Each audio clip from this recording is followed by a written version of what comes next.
लुटमार झाली. तो लुटमारीचा पैसा कुठे गुंतवलाय? मोठ्या प्रमाणात नाशिकमध्ये आहे. नाशिकमध्ये फक्त ललित पाटील नाही,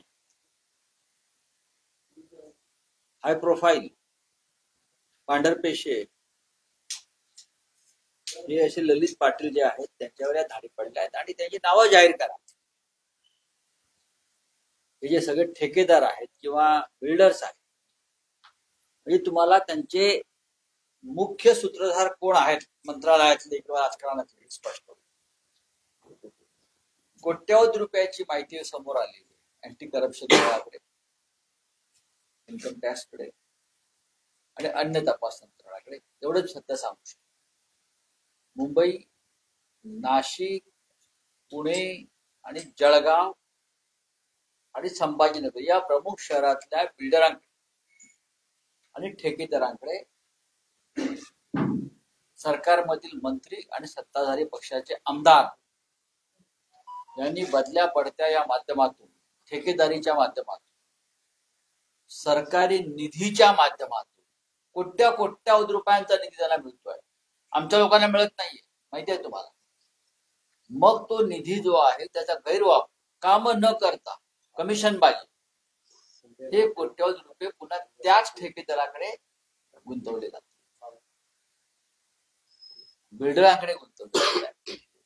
त्याची संपूर्ण माहिती काही अधिकारी जे असतात ते सगळेच मिंधे नसतात, यंत्रणा काम करत असतात आणि त्यांच्या फायली बनतात आणि सगळी माहिती दिल्लीपर्यंत गेली. बस बोला.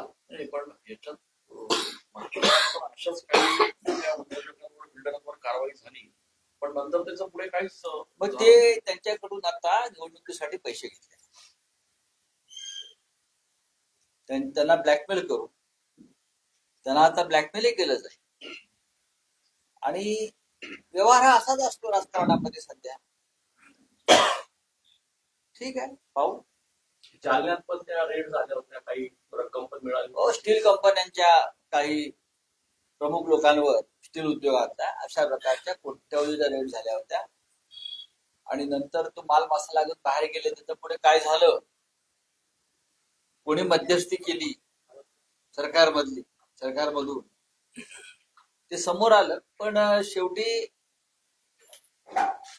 जे चाललंय या महाराष्ट्रामध्ये ते अत्यंत भयंकर. हेमंत सोरेन यांना काल अटक झाली. झारखंडचे मुख्यमंत्री, एका राज्याच्या मुख्यमंत्र्याला काल ज्या पद्धतीनं अटक झाली. 7,000 जवानांचा फौजफाटा काल रांचीमध्ये आणला होता. 7,000 जवानांचा. झारखंड एक आदिवासी राज्य, फार मोठं राज्य नाही, पण तरीही लोकसभेच्या 7 किंवा 8 जागा भाजपला आपल्या ताब्यात घ्यायच्या आहेत. जसं चंदीगडचं महापौर पद ताब्यात घेतलं झुंडशाहीने, त्या पद्धतीनं. आणि हेमंत सोरेन हा एक खमक्या मुख्यमंत्री त्यात अडथळा ठरू शकेल म्हणून काल एक जुना प्रकरण 7 एकर जमिनीचं काढून 7 एकर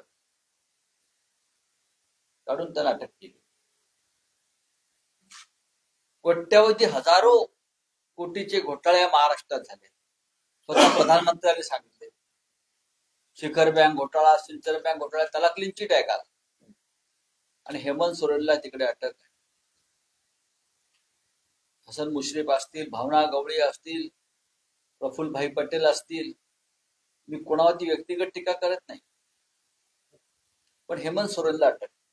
हेमंत सोरेनपेक्षा गंभीर स्वरूपाचे आरोप हे आसामच्या मुख्यमंत्र्यांवर भारतीय जनता पक्षाने केले होते.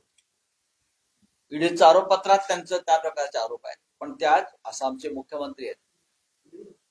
पण हेमंत सोरेन यांना अटक करण्यात आली, हे लक्षात घ्या. अशा प्रकारचं हे राज्य या देशात सुरू. रोहित पवारांच्या संदर्भात पण कारवाई. आज रोहित पवारांच्या कारखान्याचा विषय आणि अजित पवार यांच्या जरंडेश्वर कारखान्याच्या विषयासारखाच. लिलावात घेतलेले कारखाने मूळ किमतीपेक्षा कमी भावात मिळाल्याचा आरोप आहे. जो आरोप अजित पवारांवरती आहे तो रोहित पवार किंवा अन्य अनेक 60-65 लोकांनी अशा प्रकारचे कारखाने घेतले आहेत. पण ईडीच्या दारात चक्रा कोण मारतायत? रोहित पवार.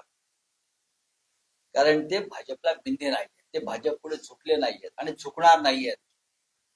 नितीश कुमार यांच्या निकटवर्त्यांवर धाडी पडल्या 2 महिन्यापूर्वी ईडीच्या. आपल्याला सांगतो, जनता दल युनायटेडचे खजिनदार, त्या पक्षाचे खजिनदार, त्या पक्षाच्या प्रमुख नेत्यांचे काही नातेवाईक, त्यांना अर्थपुरवठा करणारी प्रमुख लोक त्यांच्यावर बिहारमध्ये धाडी पडल्या आणि 2 महिन्यात नितीश कुमार हे भाजपवाशी झाले.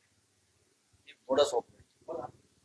महाराष्ट्रामध्ये आम्ही वागलो नाही. महाराष्ट्रात शरद पवार असतील, रोहित पवार असतील, अन्य प्रमुख नेते असतील, ते ठामपणे उभे आहेत. काय हवं ते करा, आम्ही तुमच्या झुंडशाही पुढे झुकणार नाही. अरविंद केजरीवाल यांना 7 समन्स झाले, तेही जायला तयार नाहीत. ते कारवाईला सामोरे जायला तयार आहे. आणि मला खात्री आहे, जे प्रमुख लोक आम्ही आहोत सगळे, त्यांच्यामुळेच या देशामध्ये लोकशाहीचं रक्षण होईल, क्रांतीची ठिणगी पडेल आणि उद्याच्या लोकसभा निवडणुकीमध्ये जनतेला शानपण येईल आणि सत्ता ही सत्ता उठवली जाईल. भाजपमध्ये येणारे जे नगरसेवक असतील किंवा आमदार असतील यांना मोठ्या प्रमाणात निधी दिला जात आहे.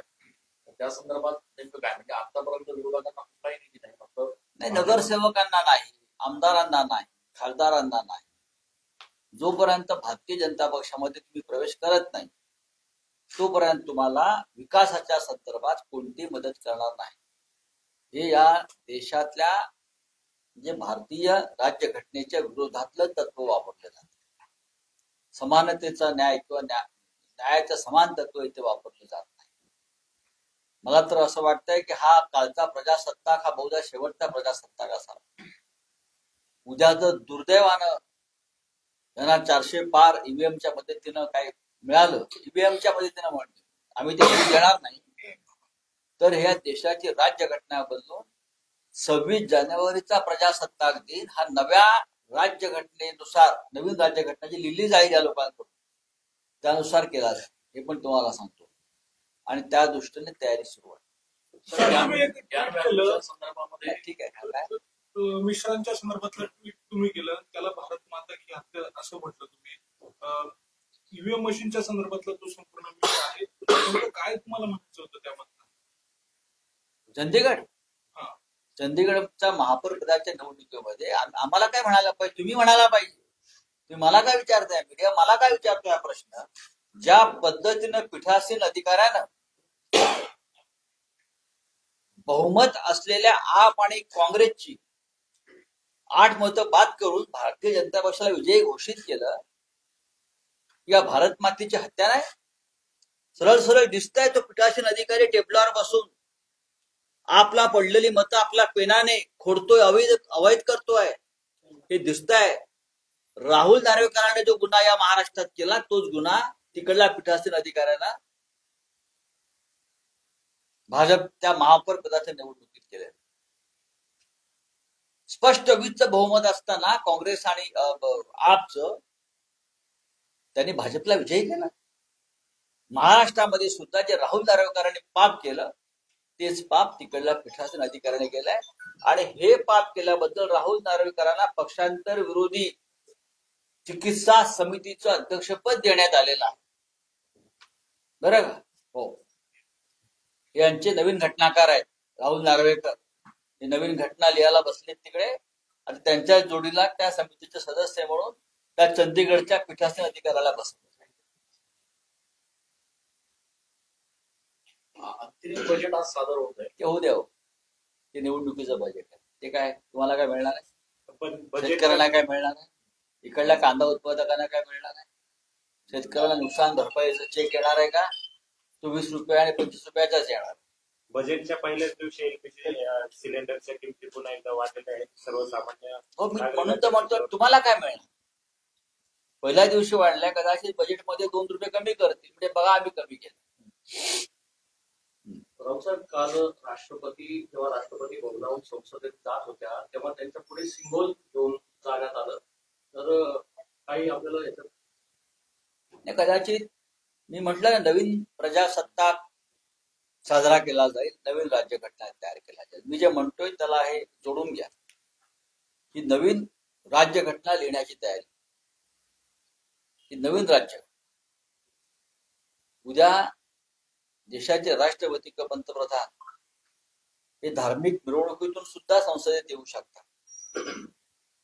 देश हा इराणच्या दिशेने चालला. इराणमध्ये आयतुल्ला खोमेनीने ज्या पद्धतीनं राज्य केलं, तशी खोमेनीशाही भारतामध्ये आणून हा देश 500 वर्ष मागे नेण्याची प्रक्रिया सुरू झालेली आहे. ज्ञान, विज्ञान, तंत्रज्ञानाच्या बाबतीत देशाला जी प्रगती पथावर आपण नेलं होतं 70 वर्षामध्ये, पण मोदी, शहा आणि त्यांचे लोक देशाला 500 वर्षा जुन्या अशा अश्मयुगात नेण्याच्या विचारात आहेत. लोकांना जर मान्य असेल तर त्यांनी ते स्वीकार. साहेब, वंचित आघाडी महाविकास आघाडीमध्ये सामील झाली जवळजवळ. मनसेला काही प्रस्ताव दिले का आपण देश वाचवण्यासाठी आपण या महाविकास आघाडीत सामील किंवा देणार आहात? आम्ही प्रस्ताव कशा करता द्यायला पाहिजे? देश वाचवण्याची जबाबदारी, लोकशाही वाचवण्याची जबाबदारी या देशातल्या सगळ्या शुद्ध राजकीय पक्षांची आणि भारत मातेवरती प्रेम करणाऱ्या प्रत्येकाची आहे. वंचित बहुजन आघाडीचा मनाचा मोठेपणा असा आहे, खास करून ॲडव्होकेट प्रकाश आंबेडकर म्हणजे बाळासाहेब आंबेडकर आमचे प्रिय, त्यांनी वारंवार सांगितलं की आम्हाला महाविकास आघाडीमध्ये तुम्ही समाविष्ट करून घेतलं पाहिजे. आम्हाला सुद्धा या देशातल्या राज्यघटनेचा आदर आणि संरक्षण करायचं. ज्या पद्धतीचं राजकारण मोदी आणि शहाच्या राज्यात सुरू आहे, या देशातलं स्वातंत्र्य नष्ट होईल, लोकशाही नष्ट होईल, संविधान तुडवलं जाईल, बदललं जाईल, ही भीती जशी बाळासाहेब आंबेडकरांना वाटते, वंचितच्या कार्यकर्त्यांना वाटते, ते आम्हालाही वाटते. त्याच्यामुळे आपण एकत्र येऊन काम केलं पाहिजे, ही माननीय बाळासाहेब आंबेडकर यांची भूमिका आहे. आणि त्याच्यामुळे आम्ही त्यांचं स्वागत केलं, ही त्यांची भूमिका आहे. जर कोणाला असं वाटत असेल की या देश वाचवण्याच्या प्रक्रियेमध्ये आम्हाला सहभागी व्हायचं आहे, त्यांनी तसं ते व्यक्त केलं पाहिजे, जसे बाळासाहेब आंबेडकर व्यक्त करतात. काल जी सुनावणी झाली राष्ट्रवादीची, त्यामध्ये त्यांच्याकडनं युक्तिवाद करण्यात आला अजित पवारांकडनं का शरद पवार हे सदस्य नाही तर राष्ट्रवादीचे अध्यक्षच असतात. बघा, काल ते वक्तव्य करत असताना त्यांच्या समोर ती त्यांना भ्रष्टाचारासंदर्भात क्लीन चिटचा कागद मिळाला तो आला असेल, त्याच्यामुळे ते गांगरले असतील. एक लक्षात घ्या, हा सगळा सुनावणीचा फार्स आहे. राहुल नार्वेकरांच्या समोरची सुनावणी, बरं का, हा शांतता फार्स सुरू आहे असं एक नाटक आहे. शिवसेनेने त्याचा अनुभव घेतलेला आहे, आता तो राष्ट्रवादी काँग्रेसला आहे. शरद पवार स्वतः हयात आहे तो, तरी राष्ट्रवादी कोणाची हा प्रश्न जर राहुल नार्वेकर त्यांना पडला असेल तर त्यांनी सुनावणी न करताच निकाल द्यावा आणि जे नवीन राज्यघटना लिहायला घेतलेली आहे त्यांच्या नेतृत्वाखाली, ती लिहिण्यासाठी त्यांनी एखाद्या परदेशात लंडनला वगैरे जाऊन बसावं. चला.